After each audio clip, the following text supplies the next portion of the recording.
Hello and welcome back to the Stationary Dev. Today we are going to do another installment of some lesser known fountain pen papers.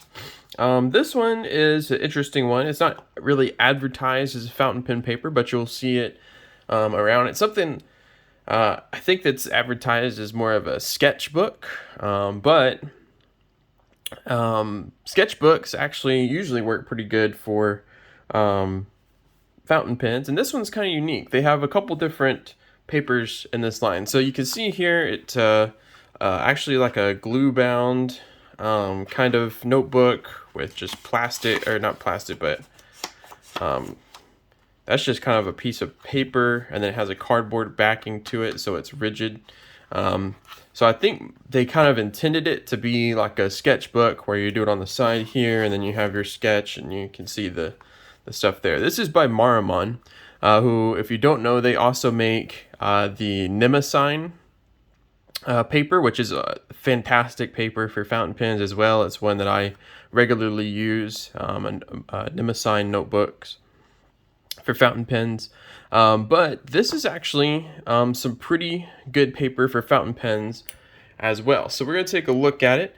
There's a bunch of different kinds of in this line. I call this the Croquis. I don't know what the actual pronunciation of this word is, but I'm just going to call it Croquis. I don't know, it could be Crocus or Croquis, or I don't know. But I'm going to call it Croquis. So this is the Croquis line of sketchbooks, quote unquote. They have I believe it's like a 52 GSM one. This one is the 60 GSM one. And then they have another one that's like a 94 GSM one. And I've seen on the Pen Addict, I think they reviewed the 94 GSM one and said it was really fantastic as well. And they're all pretty cheap too. So this runs about $7 on a site like JetPens. You can find these notebooks. They make tons of varieties. They make a lot of spiral bound ones now, and but they are the different kind of papers. So this is the 60 GSM one, and it's really interesting. As you see, we'll get into it. So, like I said, it's glue bound, so you can theoretically remove the pages.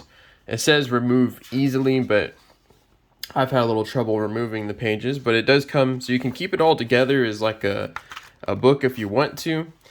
This is cream paper, but they do make a white version as well. And yeah, so you can keep it as kind of a glue bound, lay flat notebook, keep it all together. Or I use this paper mainly for like writing letters or something like that. So I usually will tear out the paper. So we'll see here how easy or difficult it tears out. The first couple pages were kind of difficult to tear out, but maybe, yeah, that one came out super clean. So, so maybe after the first couple pages, it kind of gets the hang that, oh, you're tearing pages out.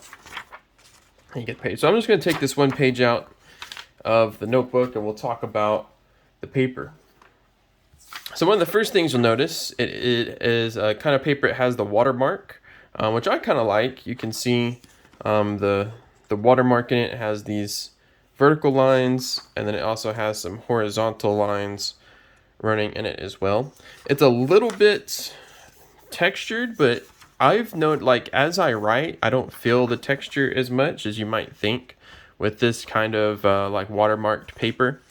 It is very thin, so it's right in between. Imagine well, it is exactly right in between the two Tomoe River paper sizes. So Tomoe River paper, you have 52 GSM and you have a 68 GSM. This is 60 GSM. So it's still that thin paper. It kind of has that crinkly parchment kind of feel to it.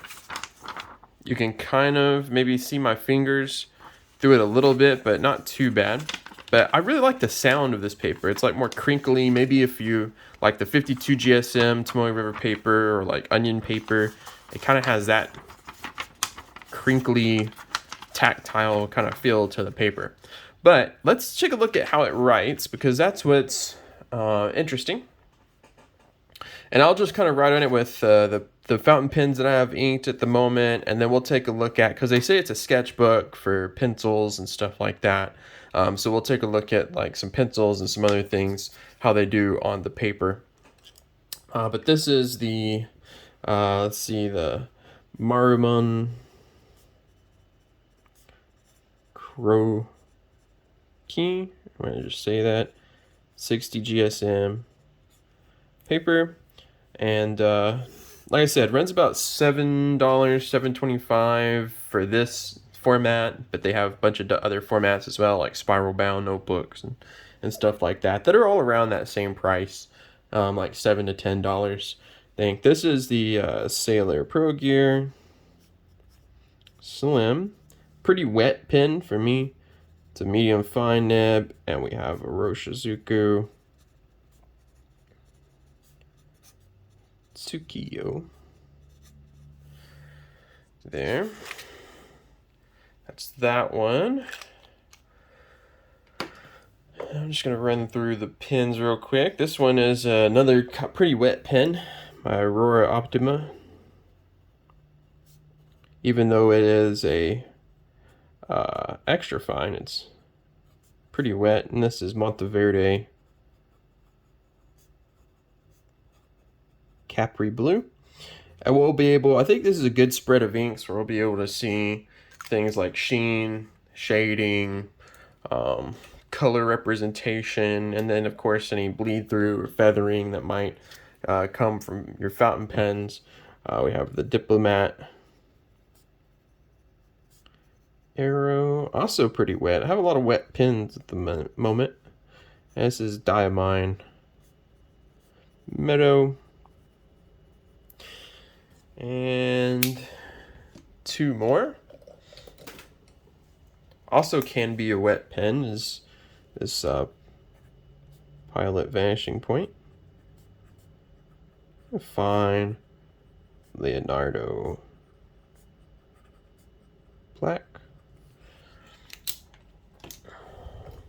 And we'll kind of talk about the pros and cons that I've seen from this paper so far.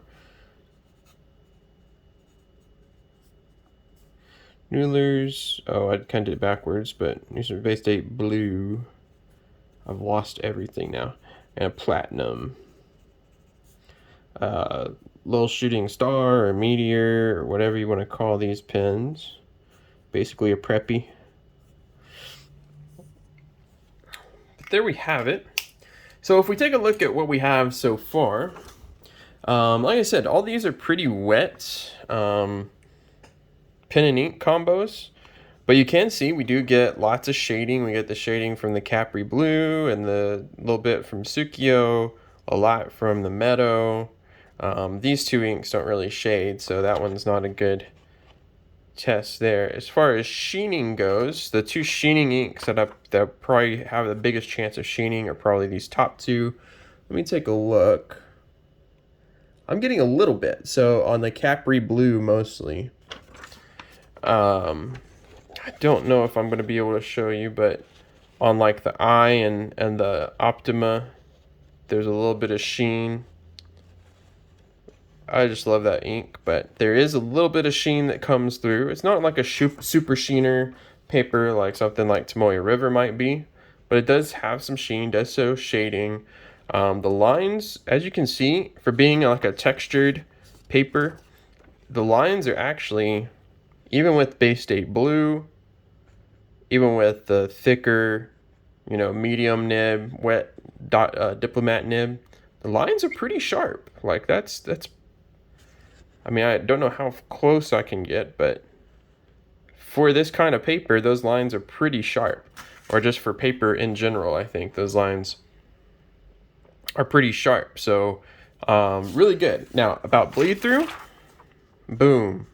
So not really anything for bleed through. There's some show through with the Bay State Blue.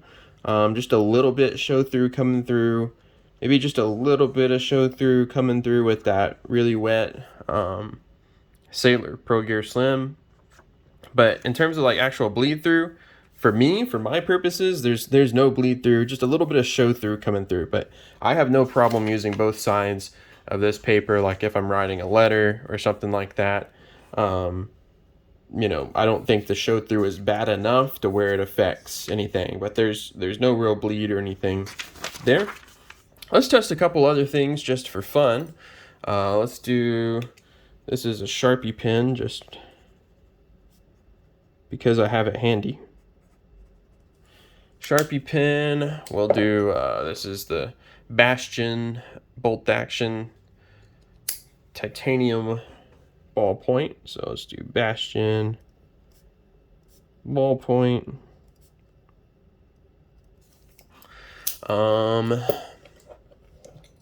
A roller ball, because those can be hard on papers. This is the Retro 51. Tornado roller ball.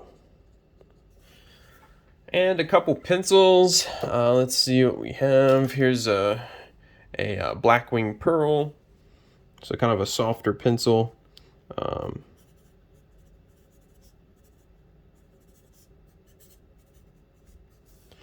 Blackwing Pearl. And it feels good with pencils. It feels very smooth with pencils from what I've experienced. Here is a Blackwing Natural, so a little bit of a harder lead.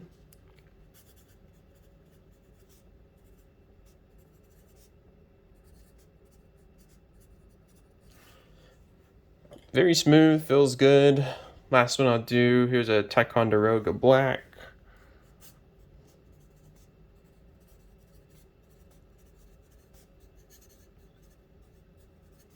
There we go. I think we've kind of covered a gambit. So, like I said, the pencils feel very good and look pretty good.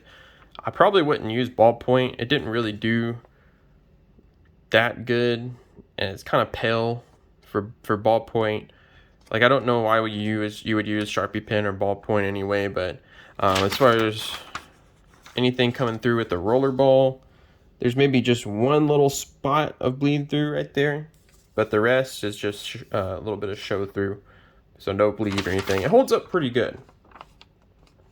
So yeah, there's that. I don't know if we want to do, I guess I could do like one swatch and see. Let me try to get a napkin so I don't make a huge mess, but we can do a swatch or two as well, just to see. So here's the ink that was sheening here, the Capri Blue. We'll do a swatch of it just to see how the paper handles a swatch, although I don't think that's what you'll be doing with this paper. But who knows? It does say it's a sketchbook, so we'll give it the gauntlet. So here's Capri Blue.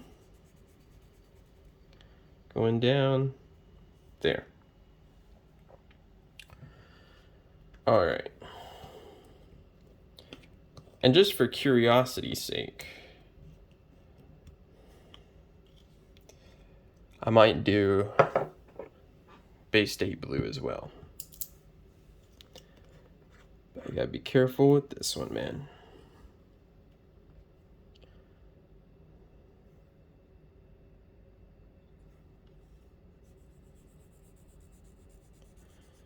Just to really put the paper through its paces. And let me get this taken care of. I managed to get more ink on me than I do with doing my currently inked or anything ever. Got some Capri Blue fingers. But there we go. We'll see. For me, so positives and negatives. So for me, positives, it does handle fountain pens pretty well. There's no like significant feathering or there's no significant bleed through. There is a little bit of show through, so that you can maybe chalk into a little bit of the negative column. Another thing I really like is this paper, because it kind of has some texture to it. It's a little bit more fast drying. So some papers, like if you like rub your finger on your ink after you use your ink, it'll start smearing the ink just because the paper is so smooth, the ink doesn't get down into the paper. And this doesn't have that problem at all. Like even with some of the sheenier inks, it doesn't have any problem with smearing. Like I'm putting pressure down and rubbing that, and the ink is staying put, which is a huge plus for me, especially if I'm using like an ink that does have some sheen. You know, if you've ever gotten like a letter that's been written in like Sheen Machine or something like that, you know what a mess that can turn into, where it's just all one huge smudge by the time you get done with it. So that's a positive.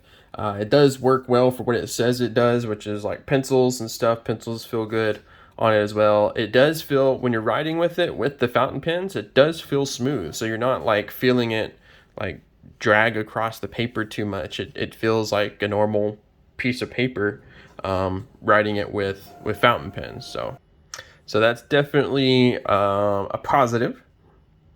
I like the feel of the paper. I like that it's thin. I like the watermark. Sorry, my printer is freaking out doing an update or something, a cleaning. So hopefully you can still hear me. But you can see the watermarks. I like that. I think it adds character to the paper. It adds some class to the paper. It's not just a white sheet of graph paper or something. I like that it has the watermark and has some class to it. You can see these inks are trying to finish up drying here. Let's see. So let's see if anything's coming through while those are finishing up drying. Interestingly enough, the wetter, I think Capri Blue is probably a little bit wetter than Bay State Blue, but you can see how it's coming through just a little bit. But Bay State Blue actually, in terms of like bleed through, it's not really bleeding through, mostly just show through. So held up better than I thought it did or would. And you can see some of the sheen starting to come out in both of those swatches. So I'm going to leave that to dry. But that's about my thoughts on this one. Just an interesting paper if you're looking to change things up. You want a different letter writing paper or just something to experiment with papers. Throw, one of these. They're cheap enough. You can throw them in your basket, on jet pens or wherever to, help get to your free shipping threshold. It's an interesting one. Even if you're just going to take notes on it, I like taking notes on it as well.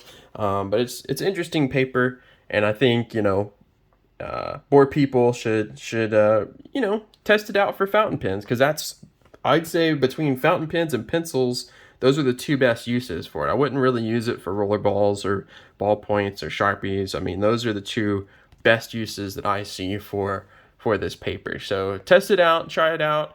Let me know if you've used this paper before. I don't think the 50 or 52 GSM one will be as good as this one, but I've heard that the 94 GSM one, like I said, is like really good. There's absolutely no show through, no bleed through, so you might even want to go a step farther for that one. But I do like the thinness of this paper, like Tomoe River paper. It's very thin and has that like crinkly parchment feel to it, which is nice for letters and stuff like I like. So anyway, that's the end of this video. Like I said, let me know if you've used this paper before and what you think are some lesser known fountain pen papers that I may be testing in the future. I have a couple in the queue. It's just kind of getting to them and making videos about them. So anyway, that's it from me. Make sure to like and subscribe if you haven't already. That's a free, quick, easy thing to do that will help me out and help you get updates on content and stuff like that when it's released.